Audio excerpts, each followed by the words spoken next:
Hey everyone, welcome back. It is Monday. It is the start of a new week, so it is the start of another wrestling review, the first of 3 this week. This time we are doing AEW All In from London, England. Yes, it's taken us a while to get this one out, but we have it out for you. With me once again, we have Campo.Reviews, the man who reviews movies, TV shows, everything in between, cats, dogs, living together, mass hysteria. If you know where that's from, leave the comment down below. But before we get into our review, make sure you go like, comment, share, subscribe, all that good stuff. Again, another little uptick in the subs this week. We're up to 335 guys, 15 away from 350. Let us get to 350. Hell, even 400 before the end of the year. Let us get one of us. But let us get to 350 at least before the end of the year. So with that, let us get right into the review of All In, hailing from London, England, which they're going to skip next year, which we'll talk about later in the show. But the first match on the pre-card, only 3, they've extended the pre-show this year to 2 hours, not an hour and a half anymore, 2 hours. Well, they were really unclear about, I'm just going to get this out of the way. They were really unclear about how long the pre-show was going to be, when it was going to start, what time the pay-per-view was going to start, whether what I was watching was Dynamite or Collision. They really didn't know what they were talking about for that whole week. Tony Schiavone what I like to say is they didn't know section. They didn't know their elbow from their asshole. At one point, Tony Schiavone went live while we were off air during Collision and was like, said something. He's like, "Oh shit, let me do it again," and they did it again live. Yes, live. They're doing it live. So I mean, I feel like they accidentally were from the truck were broadcasting, not knowing they were doing it. Really? Is that why the commercial breaks weren't like, when they go on commercial break and they talk, they like banter with each other. It was like cut scenes, like pre-tape. They're like, okay, let me do it again. And they recorded all of that, and accidentally when they released Collision, they showed it all. Everything in. Wow, what's going on, AEW? But if you like, usually when they do the hour and a half pre-show, they give me 4 to 5 good matches, and I'm happy with that. This one was 2 hours, but they only gave us 3 matches. I actually liked all the little talky parts in between. I'm not going to lie, but it didn't need to be this long. It didn't need to be this long. So let's get into our first match. We have a 16-man tag match. 16. Stupid. Tom Billington, the Dynamite Kid, Kip Saban, Rocky Romero, Kyle Fletcher, Leo Rush, Michael Andretti, Darius Martin, and Dante Martin facing off against Jay Lethal. Yes, I called him Mario Andretti. Nice, I like it. Satnam Singh, Anthony Ogogo, Daivari, Isaiah Cassidy, Mark Quinn, which is Private Party, and Dark Order members John Silver and Alex Reynolds. So this is how I saw this match. With Sanjay Dutt and Evil Uno on the outside. Who's popular? Who's not on the card? Who's British? And who's of some sort of non-white background that may be prevalent in England? Jay White, Sanjay Dutt, Daivari. But that's how it felt, right? Like if you're British or not white or a famous person that's not going to be on the main card, this is the match you're going to be in. Yeah. Like, this is not the spot for Kyle Fletcher. They got nothing for him. This is not the spot for any of these people. This match should have you should have just gave me Kyle Fletcher versus Tom Billington. Please, and thank you, because Tom Billington just signed with AEW, so he's officially really good. Yeah, he reminds me a lot of his dad. Yeah. But he got no time. He never got tagged in this match. He didn't even get tagged in this match. The best parts of this match were when everyone was just doing whatever they wanted. Yeah. I called this a cluster, and that's about it. But Evil Uno was in it. Yeah, well, Evil Uno. But he wasn't technically in the match. But he was there. Yeah. John Silver's point is, the British guys win. Kip Saban, Tom Billington, Kyle Fletcher. And friends. Scooby-Doo and friends. There was Konosuke Takeshita. He was not even on the card. Unfortunate. Yeah. Bitch. So with that, let's go to the second pre-show match. Willow Nightingale and Tomohiro Ishii against Chris Statlander and Stokely Hathaway. If Nightingale won, whoever won would get to choose the stipulation for All Out. So You had a Why is match this feud? against. You had a Why is this match. feud still continuing? Then you had another match. Then you had a third match that was an eliminator match that Chris Statlander won. Mhm. Then instead of giving her the CMLL championship match, you had a match to decide what kind of match they're going to have at the next pay-per-view for the belt. It's going to be a Chicago street fight. Yeah, oh, thanks. Abdo had the most street fights. Willow Nightingale wins. Of course, Willow Nightingale wins. What kind of Bologna is that? Yeah. Chris Statlander's stock is very low right now. Yes. So was Willow's though. No, Willows is not low. She's the CMLL champion. She's the New Japan Strong champion, the Not TBS anymore. champion, TBS champion, and what else? And now the CMLL. And now the CMLL. That's not low stock to me, brother. No, but from being New Japan Strong and TBS champion to now being the CMLL champ, a belt that's not part of your show. She's gonna go win some other belt soon. I can feel it in some other company, and Okay. then there's gonna be a time is right situation where she's gonna come back for one of the big titles. Okay. So Willow wins. She chooses a Chicago street fight because, they're in Chicago for All Out. So we'll go to our third pre-show of the match. 10-man tag this time. Marshall Von Erich and Ross Von Erich, Sammy Guevara, Katsuyori Shibata, and Dustin Rhodes against Matt Taven, Mike Bennett, Bishop Khan, Brian Cage, and Toa Leona. This match was actually pretty good. It was a good match, but this is your third pre-show match, and you've already had, 20, 30, 32 people on the card. And whose idea was it for two guys on opposite sides of the ring to not wear shoes? X-Men Wolverine gear? Oh, okay. I was going to say two guys on each side not wearing shoes. Oh, that's true. But like two guys wore Wolverine gear. They're not even on the same team. No. Guevara and Brian Cage both wore Wolverine.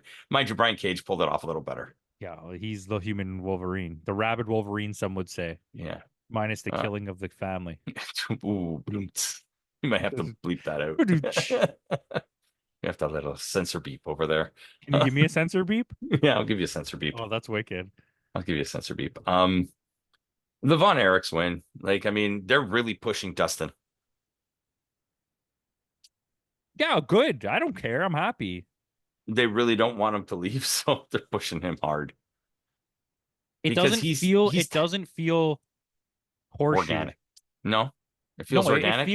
It feels deserved. It's not about organic. Yeah. It feels deserved. Like your career, you spent your whole career as one of the actual best in-ring workers in whatever company you worked in the whole time, and were just fed poop. Yeah, saddled with stupid gimmicks and this is so deserved. Yeah. Dustin Rhodes is a legend. Let's just say he's a legend. Dustin Rhodes pre-WWE is one of when the he was best. A natural. He was better than Stone Cold Steve Austin. Let's not forget that. Mm-hmm. Mind you, that Stone Cold was also very good. Yes. Him and Pillman, the Hollywood Blondes. Even after that, when he was the TV champion. Yes. But yeah, Dustin gets the win on this. Good for him. He's double champ now. So good for him. Happy about it. Yeah. So we're going to move into the main card. The first match of the main card is a 4-way London Tower ladder match for the Trios Championship.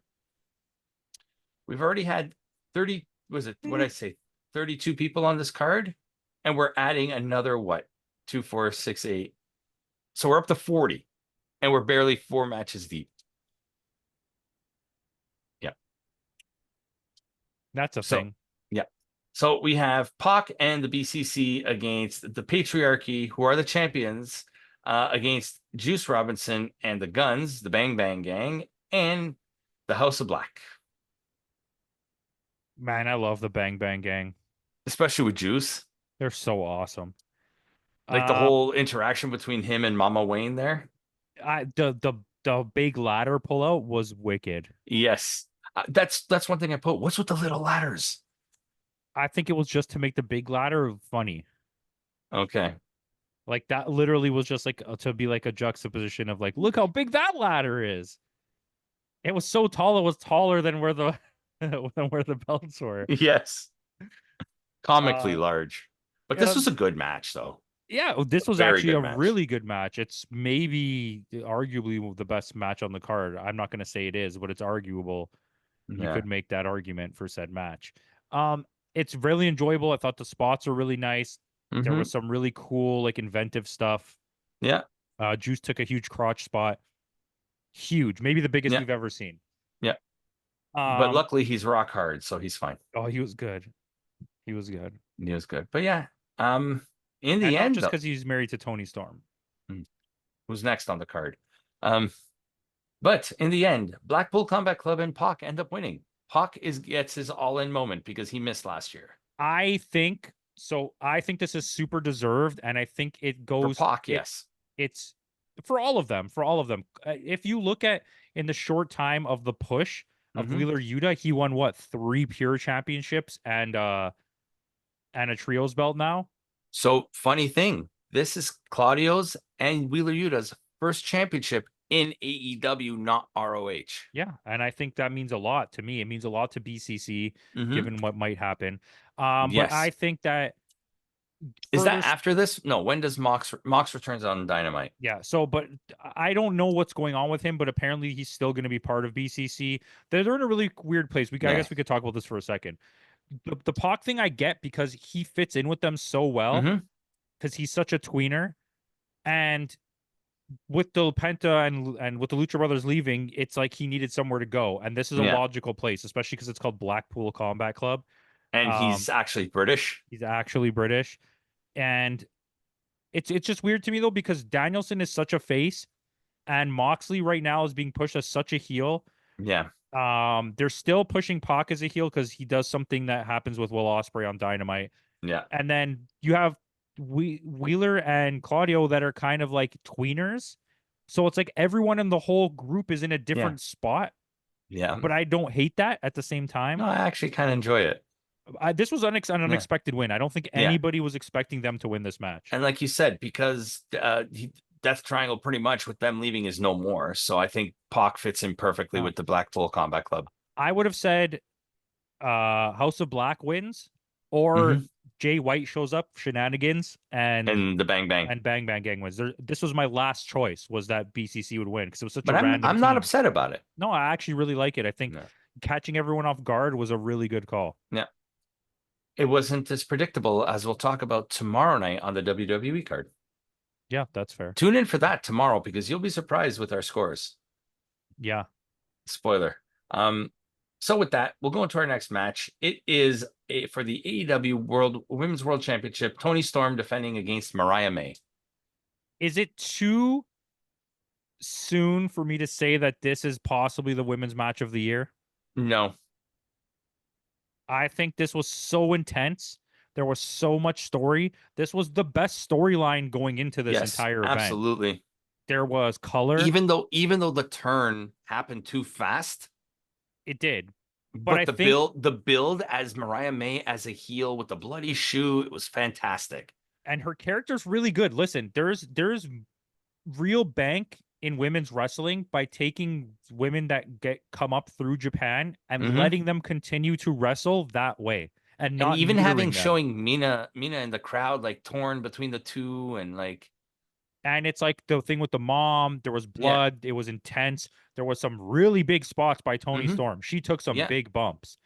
Um, I think that Tony Storm is just She's like probably it, one of the best women out there right now, period. And I think I don't which we want to. didn't talk about, which they wasted on the pre-show. Before we get to the spoiler this, after the 3 matches, Soraya comes out.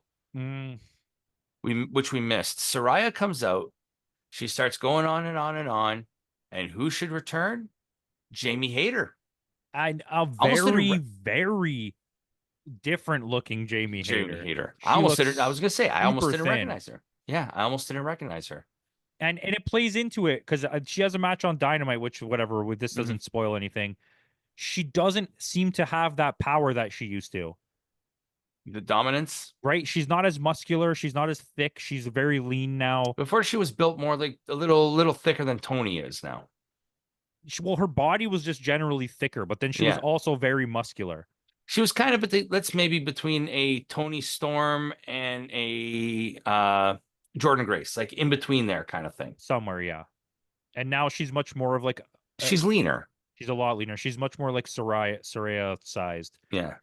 I mean, she still has more muscle. Anyways, we're digressing, but Yeah. I was like, who, what? But I missed that music so much. As soon as that Yeah. music kicked on, I was like, oh my God, I Here we love her go. so Here we go. much. But I feel they wasted her return there. No, I think it's good. I Yeah. think she should have came back after to help in the Britt Baker match Mm. when Camille was there, because it just would only make sense. But That's they yeah. have not referenced being friends at all since either one of them has come back.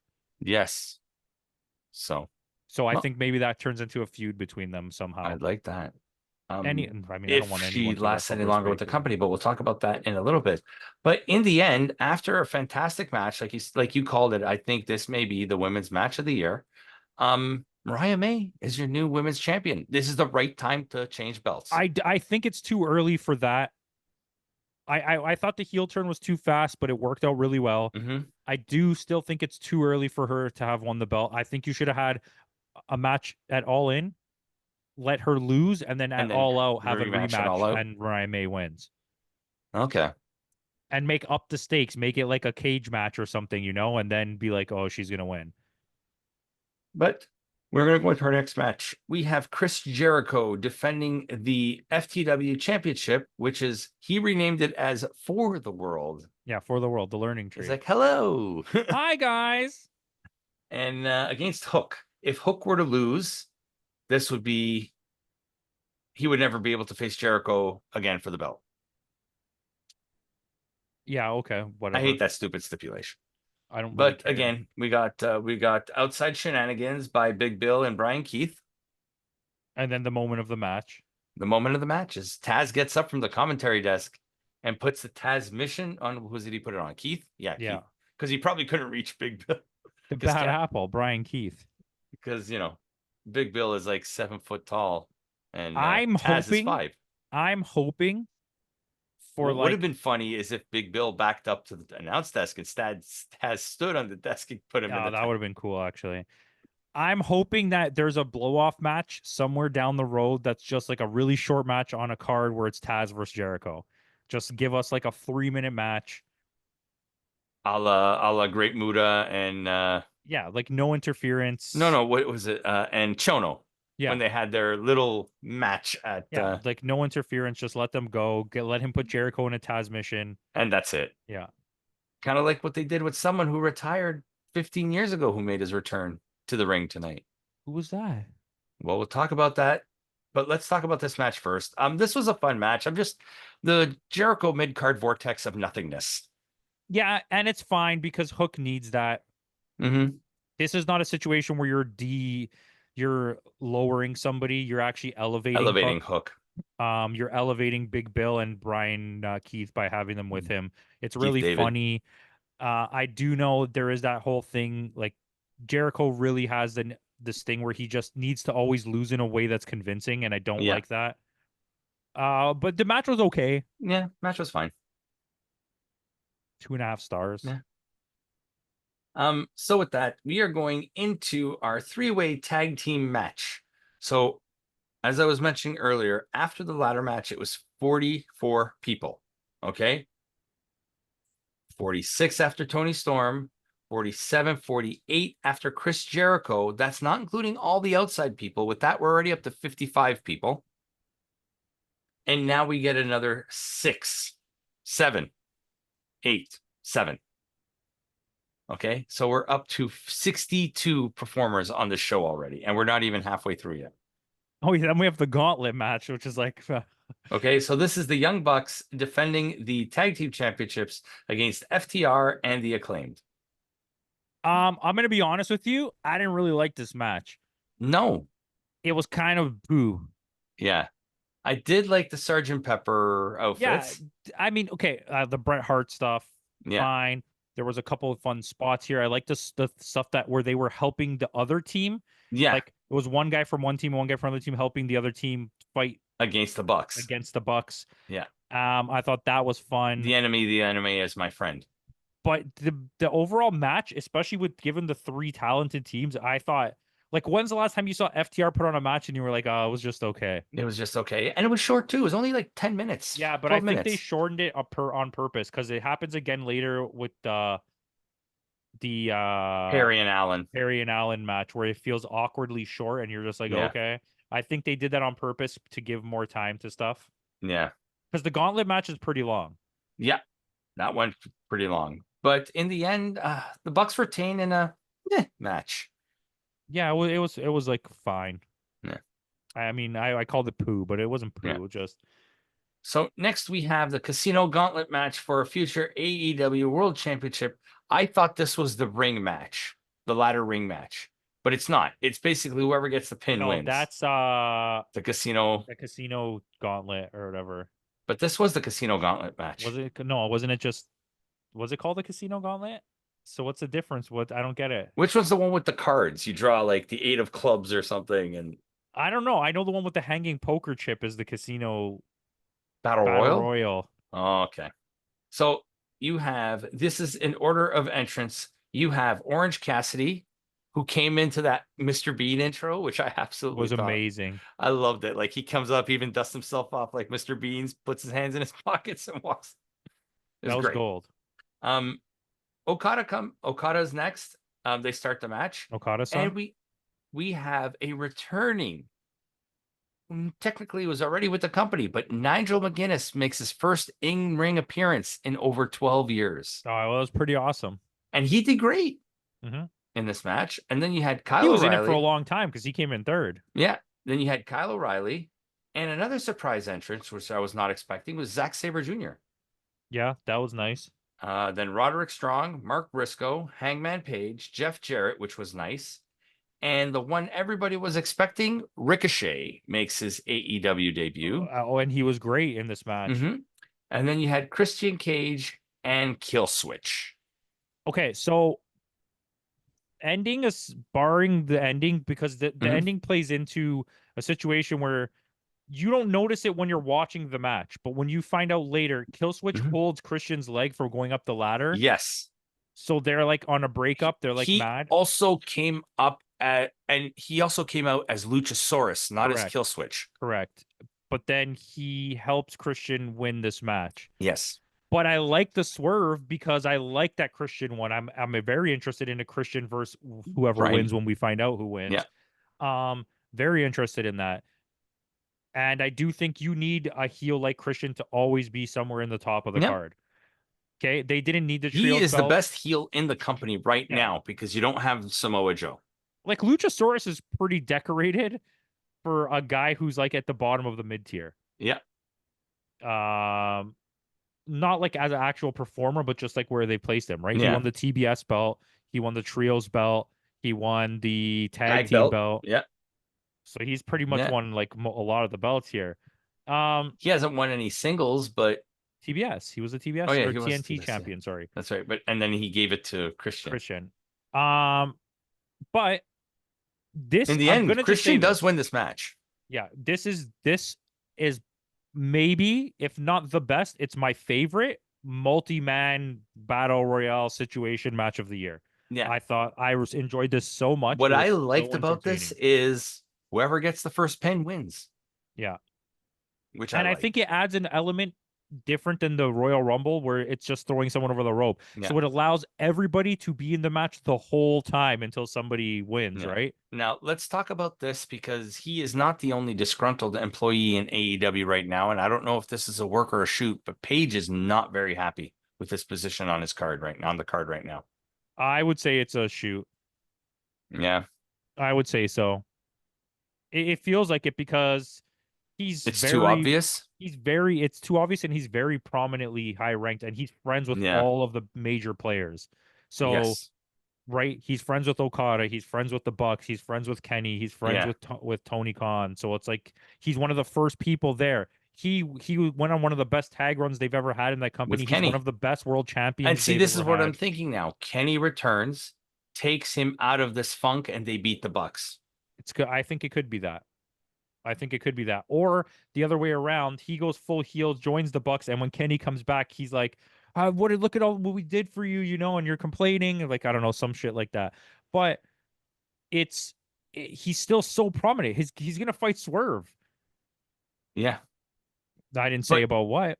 He's gonna fight yes, Swerve. he's gonna fight Swerve. So which they're finally gonna blow it off. And people want that. People want that, but at the end of the show, I'll talk about why I'm not. That's fine. I like But it. Let's go. so let's go to our next match. We have MJF defending the American Championship against Will Ospreay.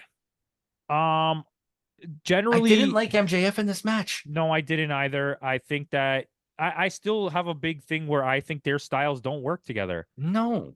Um, the match is fine. It's not one of the best I've seen. It was too long. Yeah.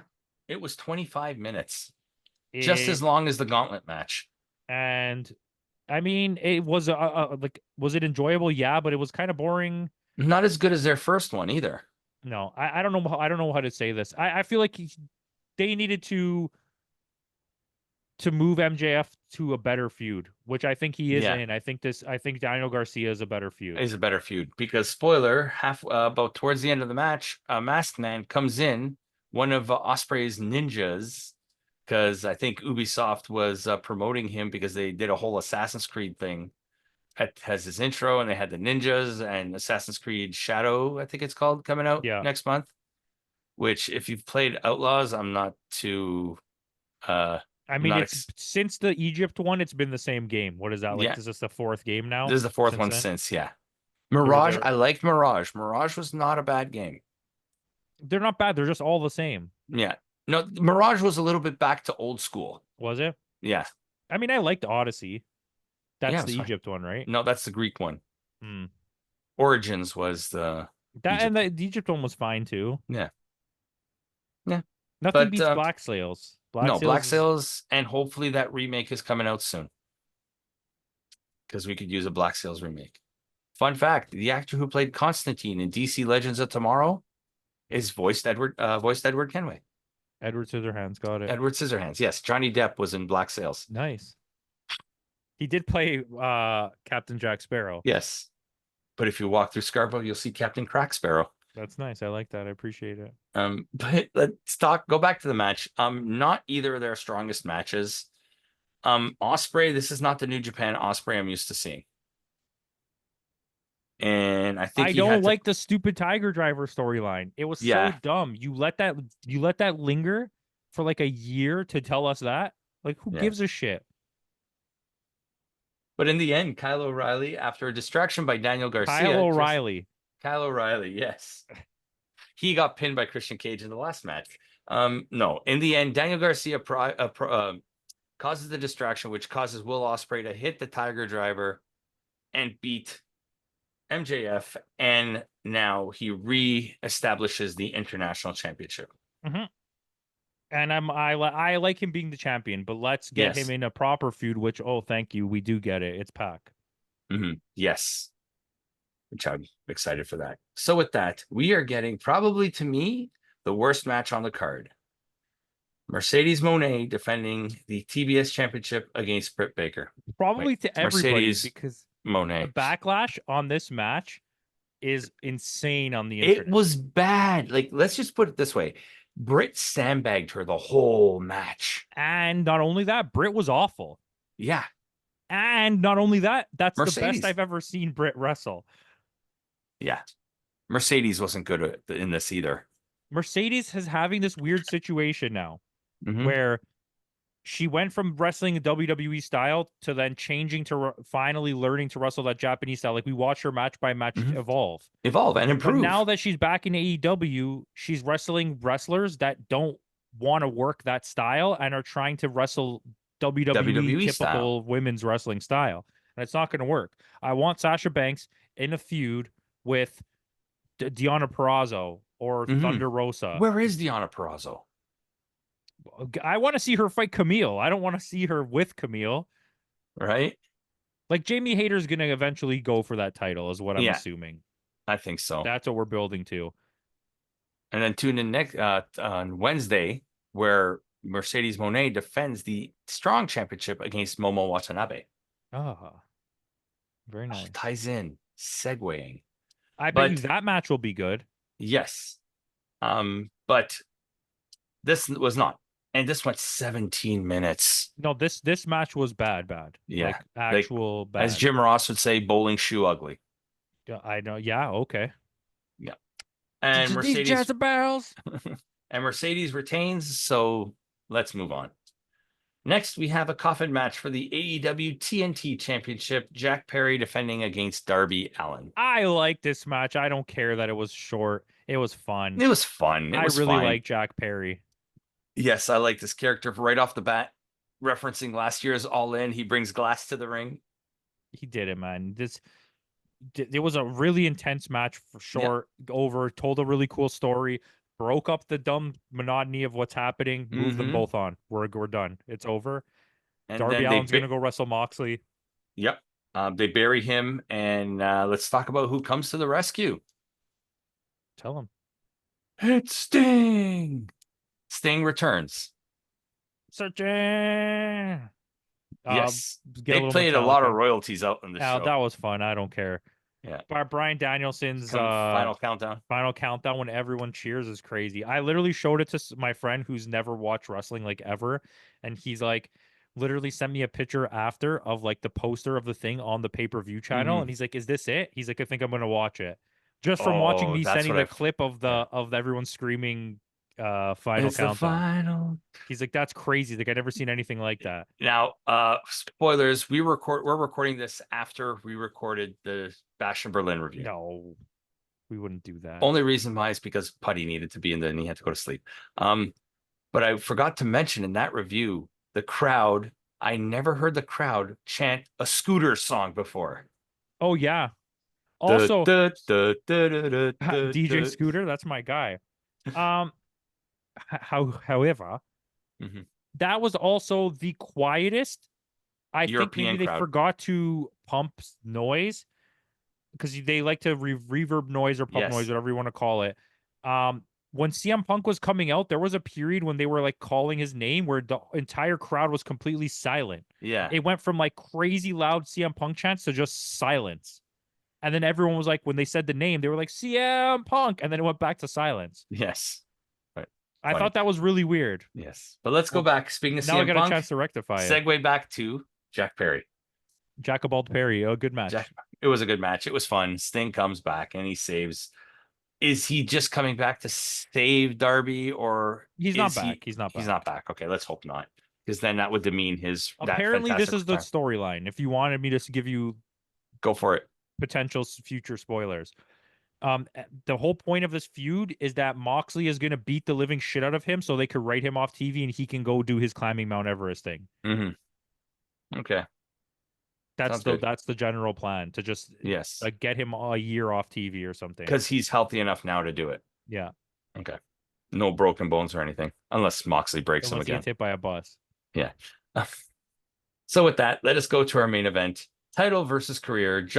Bryan Danielson versus Swerve Strickland for the AEW World Championship. Fucking banger match. Yeah. Absolute banger. It got me I was jacked right from the beginning. Both intros. You had all the rappers come out.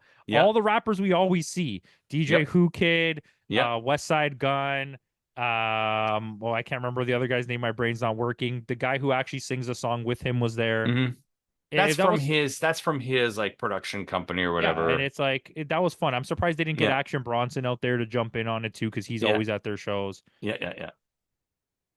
But right off the bat, this match is like fantastic. It even started off fast. Like it didn't waste any time getting right into the match. No, and I'm not the biggest Bryan Danielson fan, and I thought this retirement run has been fun though. I gotta give it that. The last time they fought, I felt like their styles clashed. Like they don't. Bryan Danielson's style is very slow paced and methodical and like storytelling.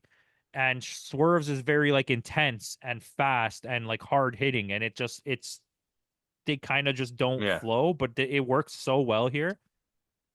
Yeah, absolutely it did. The only thing like I'm tired of is halfway through the match, Daniel Bryan's injured. The refs and this training crew have to go check on him. And he's like, no, he's Cody Rhodesing. He's Cody, and I'm tired of. I'm tired of that. If Bryan is on a retirement tour, just let him win. Let him smash through people and dominate until you have the right person who he's going to lose the belt to. Yeah. And then you do your slow pace, Slow bring him in when spoilers, you need Brian is him. your new champion. Oh, and I'm very happy about that. I Yeah. thought that was really awesome. Now you have, what is It's it? the final It's the final countdown. yeah. I think 4 of your last 5 AEW champions have all been ex WWE guys. Bryan Danielson has won the Ring of Honor, right? He Yeah, has. he He's won he's Ring of won Honor. all 3. He won the light heavyweight belt in Noah. He won the light heavyweight tags in Japan and New Japan. Danielson? No, I don't think He so. won both. Yeah, look it up. Do a little look up, Timmy, while I'm talking. Timmy's on it. Timmy's He on won it. both WWE titles. He's won the AEW title now. So he's solidified himself as like one of the greats Of all time, yeah. I mean, I'm not a believer. He falls into the CM Punk category for me where like I appreciate their work, but I've never thought of them as like one of the greatest. Yeah. He's definitely in a different tier than CM Punk. I think Danielson is better than Punk. Yes. I do love Ring of Honor, Punk though. Yeah, I believe he won with Curryman. I believe they won the New Japan light tag belts. He's on it.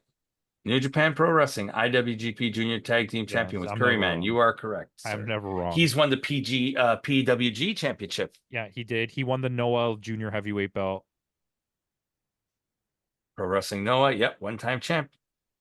See, he's a pure champion, world champion. He's won Survival of the Fittest. Yeah. Did he win the IC belt or the US belt? He's won them both. Okay, nice. He's multiple WWE. He's multiple champion. He's won the WWE Championship 4 times, the Heavyweight Championship once, the IC, the US Tag Champs with Kane. He's won when he's he decorated, was, man. Yeah, yeah. I personally would like to see him go out winning the Ring of Honor belt as the final feather in the cap. Yeah, like maybe you have his retirement match. You know, like how Sting had the belts. Have him just have a match where if he wins, he's his last match ever, and he'll vacate the belt after. That's his thing. Yeah, and just let him have it. I would love to see Kevin Owens come back and get a Ring of Honor run. Wow. So other than MJF, who is a homegrown AEW talent, the last actual AEW talent to win the belt was Hangman Page. Yeah, I would say Kenneth Omega, Hangman Page, and MJF are the only ones that aren't WWE guys, right? You are correct. Samoa Joe. Your first champ was Jericho, lost it to Moxley. Hangman lost it. So we have not had, other than MJF, we have not had a AEW champion since May of 2022. I do want to say though, in the category of the way we're looking at it, Swerve, his emergence is through AEW. Yes, he was really a nobody in WWE. They didn't care about him at all. Did you see the controversy that's happening right now? Is that someone from WWE leaked to Wrestling Observer, like a higher up person, that they're really upset that they paid Swerve that much in AEW because now it's setting a precedent that people should get paid that much. Yeah. And it's because who knows how much Ricochet got paid. Swerve is one of the best wrestlers in the world. Yes. The fact that you think because you didn't get him back that he's overpaid, wrestlers should get paid more. This is Swerve's best work of his career. How many amazing, like top tier, greatest of all time wrestlers did we watch through the 70s and 80s and even the 90s go broke and die because they had no money? Not because they're perfect. I mean, they had bad habits, but that too. You got Mr. Perfect. They barely got paid anything. Yeah, you got Jake Roberts. You got they had no health insurance. Rick Rude. You're talking 3 of the biggest names in wrestling of all time. Those 3 have never won a WWE championship. I bet you any money if you really dig and pry and don't go into what their value is based on assets. I bet you Ricky Steamboat doesn't have that much money. No. I bet you he's not sitting on cake. You know what I mean? But for some reason, I think Ricky Steamboat's a little bit smarter with his money. I agree with that, but I feel like if you added up all the money he made in his career from wrestling, it's not that much money. Probably not. I bet you Okada made more in 2 years than he made in his whole career. Okada's probably just making more right now. Yeah, Okada is getting banked. Okada's great, by the way. Can we Yeah, just he talk about how is. great I Okada? love I Everything he love did this in that character. casino match Yes. was amazing. Yes, yes. He is great. But in the end, Bryan Danielson, like we said, is your new champion. Um, he is going to be facing Christian Cage. Yeah, I like it. Is it All Out? He's going to be facing him? I don't know if it's at All Out. I don't think there's a title match at All Out. Yes, there is. You want to read the card? What there is right now? So right now, All Out, Will Ospreay versus Pac, Happy, Nightingale versus Statlander, happy enough. Swerve versus Page in a cage match, Banger. MJF versus Daniel Garcia, We'll watch. Monet versus Hikaru Shida. I find that weird because we've already seen this type of thing happen so many times, and Hikaru Shida is just going to lose, and it's going to be like, Yeah. okay, And you have Bryan Danielson against Jack Perry. So basically, Danielson is on a run. If I lose, I retire. okay, but we know he has to face Christian, so he can't lose to Jack Perry. No, he won't lose to Jack Perry. But I like that match. Yeah, I'm not upset at the match either. It's just this is going back to remember a couple years ago when we were covering TNA about Mickie James. We knew she wasn't going to lose because she wasn't going to retire. Remember? I think that if she didn't get injured, she would have stayed champion a lot longer. Mm-hmm. But she got injured, and that's when she decided to call it a career. Hey, But I'm not upset at this card.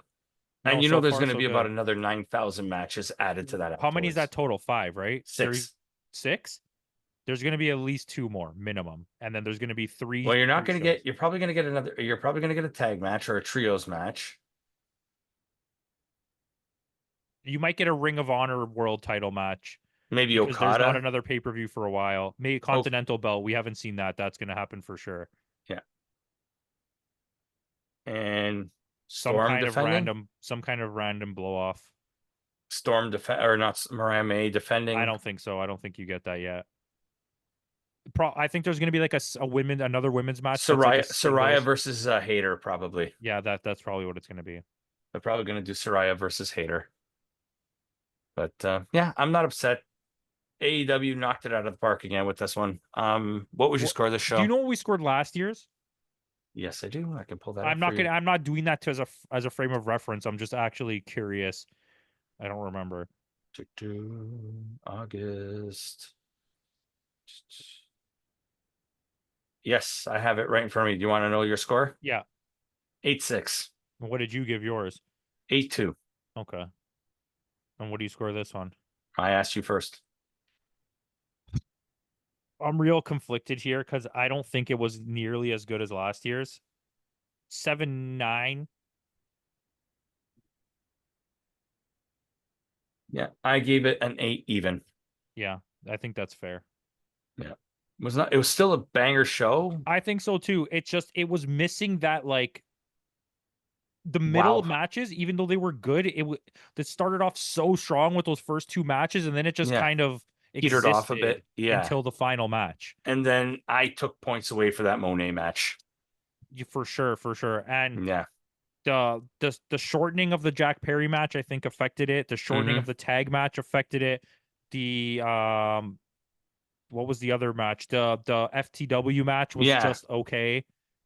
But I think as an entertainment piece, especially the environment adds a lot. That's why we really like SummerSlam and WrestleMania, because there's a lot to that environment that heightens everything. The singing of Final Countdown is like it's so when we watch. So when we go into an AEW show and we go into a WWE show, we know what we're expecting. With WWE, you're getting pomp, you're getting circumstance, and you're getting entertainment value. WWE is a lot of really clean, smooth entertainment. WWE is going to be a lot of holy shit moments. I know they like to say that during WWE shows, but you're not really getting any of that. Yeah. And whereas AEW is just like, you want to watch some pure wrestling. Yeah. Then you go to Impact and it's a really intimate, like a super indie. You feel like you're part of everything that's happening vibe. That's what I like. I feel like it's a super indie. Yeah. We're announcing today, a new wrestling promotion is coming. Scott D'Amore, former president and CEO of Impact TNA, is rebranded Back in the 70s and 80s, we used to have Maple Leaf Wrestling here in Toronto. He's bringing it back. Which there was a very famous wrestler that used to wrestle there. I believe it was Rocky Johnson. Mm-hmm. Got his start with Maple Leaf Wrestling because Jack Tunney, president of the WWF at the time, who was from Toronto, did you know that? No, I didn't. That's you're just good factuals right now. So thank you for Timmy for looking this up. But Jack Tunney, former president of the WWF at the time, his brother Frank Tunney used to run Maple Leaf Wrestling. And Scott D'Amore is bringing it back. He's doing a 2-day event.